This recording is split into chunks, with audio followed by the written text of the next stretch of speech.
आणि देशातलं पहिलं माहिती अधिकाराचं इन्स्पेक्शन हे मी घेतलं, पुण्यामध्ये घेतलं.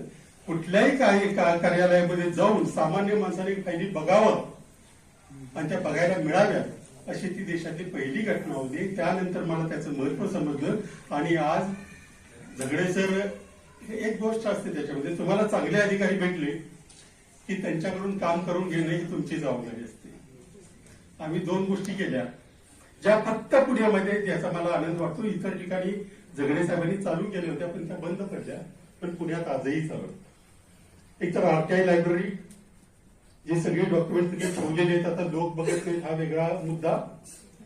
प्रत्येक सोमवारी पुणे महापालिकेमध्ये तुम्ही अर्ज न करता दुपारी 3 ते 5 गेला तर तुम्हाला तिथल्या फायली पाहायला मिळतात. आणि साध्या कागदावर तुम्हाला जो कागद पाहिजे तो दिलं तर दुसऱ्या दिवशी पैसे भरून ती कागद मिळतात. ही सोपी गोष्ट नाही.